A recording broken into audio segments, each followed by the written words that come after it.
ಸ್ನೇಹಿತರೆ, ಸಾಕಷ್ಟು ಜನ ಕೇಳ್ತಾ ಇದಾರೆ ಗೃಹಲಕ್ಷ್ಮಿ ಯೋಜನೆಯ 11 ಮತ್ತು 12ನೇ ಕಂತಿನ ಹಣವನ್ನು ಯಾವಾಗ ಜಮಾ ಮಾಡ್ತಾರೆ ಅಂತ. ಸ್ನೇಹಿತರೆ, ಇದರ ಬಗ್ಗೆ ಲಕ್ಷ್ಮೀ ಹೆಬ್ಬಾಳ್ಕರ್ ಅವರು ಒಂದು ಸ್ಪಷ್ಟವಾದ ಮಾಹಿತಿಯನ್ನು ನೀಡಿದ್ದಾರೆ. ಈ ಒಂದು ಮಾಹಿತಿಯನ್ನು ತಿಳಿಸಿಕೊಡೋಕ್ಕಿಂತ ಮೊದಲು ಇನ್ನು ನಮ್ಮ ಕರ್ನಾಟಕ ಸಿಂಧು ಯೂಟ್ಯೂಬ್ ಚಾನಲ್ಗೆ ಯಾರು ಸಬ್ಸ್ಕ್ರೈಬ್ ಆಗಿಲ್ಲ ನೋಡಿ ಸಬ್ಸ್ಕ್ರೈಬ್ ಆಗಿ, ಅದರ ಜೊತೆಗೆ ಬೆಲ್ ಐಕಾನ್ ಆಲ್ಗೆ ಸೆಟ್ ಮಾಡ್ಕೊಳ್ಳಿ. ಯಾಕೆಂದ್ರೆ ನಾನು ಯಾವುದೇ ಹೊಸ ತರದ ವಿಡಿಯೋ ಬಿಟ್ಟರು ಕೂಡ ನಿಮಗೆ ನೋಟಿಫಿಕೇಶನ್ ಮುಖಾಂತರ ಬಂದು ತಲುಪುತ್ತದೆ. ಸ್ನೇಹಿತರೆ, ಇವಾಗ ಬಂದ ಮಾಹಿತಿ ಏನಂದ್ರೆ, ಸಾಕಷ್ಟು ಫಲಾನುಭವಿಗಳು ನಮಗೆ ಗೃಹಲಕ್ಷ್ಮಿ ಯೋಜನೆಗೆ 11 ಮತ್ತು 12ನೇ ಕಂತಿನ ಹಣ ಬರ್ತಾ ಇಲ್ಲ ಅಂತ ಸಾಕಷ್ಟು ಜನ ಕೇಳ್ತಾ ಇದಾರೆ.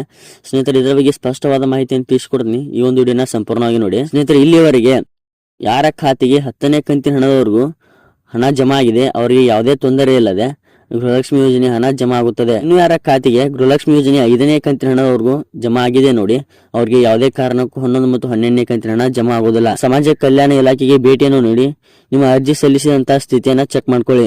ಸಾಕಷ್ಟು ಸಚಿವರು ಗೃಹಲಕ್ಷ್ಮಿ ಯೋಜನೆ ಹಣವನ್ನ ಜಮಾ ಮಾಡ್ತೀವಿ ಅಂತ ಹೇಳ್ತಾ ಇದಾರೆ, ಆದ್ರೆ ಯಾವಾಗ ಜಮಾ ಮಾಡ್ತೀವಿ ಅಂತ ಇನ್ನೂ ಕೂಡ ಯಾರು ಹೇಳಿಲ್ಲ. ಆದ್ರೆ ಲಕ್ಷ್ಮೀ ಹೆಬ್ಬಾಳ್ಕರ್ ಅವರು ಒಂದು ಸ್ಪಷ್ಟನೆ ನೀಡಿದ್ದಾರೆ. ಅಂದ್ರೆ ಗೃಹಲಕ್ಷ್ಮಿ ಯೋಜನೆಯ ಹಣವನ್ನ ಫಲಾನುಭವಿಗಳ ಖಾತೆಗೆ ಜಿಲ್ಲಾವಾರು ರೀತಿಯಲ್ಲಿ ಜಮಾ ಮಾಡ್ತಾರೆ. ಎಲ್ಲಾ ಫಲಾನುಭವಿಗಳ ಖಾತೆಗೆ ಹಣವನ್ನ ಜಮಾ ಮಾಡ್ಲಿಕ್ಕೆ ಆಗಲ್ಲ, ನಾವು ಜಿಲ್ಲಾವಾರು ರೀತಿಯಲ್ಲಿ ಹಣವನ್ನ ಜಮಾ ಮಾಡ್ತೀವಿ ಅಂತ ಹೇಳಿದ್ರೆ. ಆದ್ರೆ ಮೊದಲಿಗೆ ಈ 20 ಜಿಲ್ಲೆಯಲ್ಲಿನ ಫಲಾನುಭವಿಗಳ ಖಾತೆಗೆ ಹಣವನ್ನ ಜಮಾ ಮಾಡ್ತಾರೆ. ಆ 20 ಜಿಲ್ಲೆಗಳ ಹೆಸರನ್ನ ನೋಡ್ಕೊಂಡ್ ಬರೋಣ ಬನ್ನಿ. ಮೊದಲಿಗೆ ಬಾಗಲಕೋಟೆ, ಬೆಂಗಳೂರು ನಗರ, ಬೆಳಗಾವಿ, ಬಳ್ಳಾರಿ, ಬೀದರ್, ಬಿಜಾಪುರ, ಚಾಮರಾಜನಗರ, ಚಿಕ್ಕಬಳ್ಳಾಪುರ, ಚಿತ್ರದುರ್ಗ, ದಕ್ಷಿಣ ಕನ್ನಡ, ದಾವಣಗೆರೆ, ಧಾರವಾಡ, ಗದಗ್, ಗುಲ್ಬರ್ಗ, ಹಾಸನ, ಹಾವೇರಿ, ಕೊಡಗು, ಕೋಲಾರ, ಕೊಪ್ಪಳ.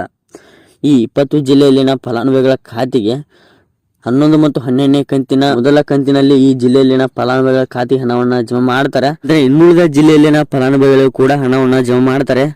ಯಾರು ಕೂಡ ಟೆನ್ಷನ್ ಮಾಡ್ಕೊಳ್ಳೋಕೆ ಹೋಗಬೇಡಿ. ಲಕ್ಷ್ಮೀ ಹೆಬ್ಬಾಳ್ಕರ್ ಅವ್ರನ್ನ ಇಷ್ಟು ದಿನ ಯಾಕೆ ನೀವು ಹಣವನ್ನ ಜಮಾ ಮಾಡಿಲ್ಲ ಅಂತ ಕೇಳಿದ್ದಕ್ಕೆ ಅವರು ಟೆಕ್ನಿಕಲ್ ಇಶ್ಯೂಸ್ ಅಂತ ನಮಗೆ ಹಣವನ್ನ ಜಮಾ ಮಾಡ್ಲಿಕ್ಕೆ ಆಗಿಲ್ಲ ಅಂತ ಹೇಳಿದ್ದಾರೆ. ಇನ್ನು ಮುಂದೆ ಗೃಹಲಕ್ಷ್ಮಿ ಯೋಜನೆ 11 ಮತ್ತು 12ನೇ ಕಂತಿನ ಹಣವನ್ನ ಒಟ್ಟಿಗೆ 4,000 ರೂಪಾಯಿ ಹಣವನ್ನ ಫಲಾನುಭವಿಗಳ ಖಾತೆಗೆ ಜಮಾ ಮಾಡ್ತಾರೆ. ಸ್ನೇಹಿತರೆ, ಇದಾಗಿತ್ತು ಇವತ್ತಿನ ಒಂದು ವಿಡಿಯೋ. ಮತ್ತೆ ಮುಂದಿನ ವಿಡಿಯೋದಲ್ಲಿ ಸಿಗೋಣ. ಅಂತ ಹೆಚ್ಚಿನ ಯೋಜನೆಗಳ ಮಾಹಿತಿಯಾಗಿ ನಮ್ಮ Karnataka Sindhu YouTube channel subscribe ಮಾಡ್ಕೊಳ್ಳಿ ಮತ್ತು ಬೆಲ್ ಐಕಾನ್ ಆಲ್ಗೆ ಸೆಟ್ ಮಾಡ್ಕೊಳ್ಳಿ. ಯಾಕೆಂದ್ರೆ ನಾವು ಯಾವುದೇ ಹೊಸ ತರದ ವಿಡಿಯೋ ಬಿಟ್ಟರು ಕೂಡ ನಿಮಗೆ ನೋಟಿಫಿಕೇಶನ್ ಮುಖಾಂತರ ಮುಂದೆ ತಲುಪುತ್ತದೆ.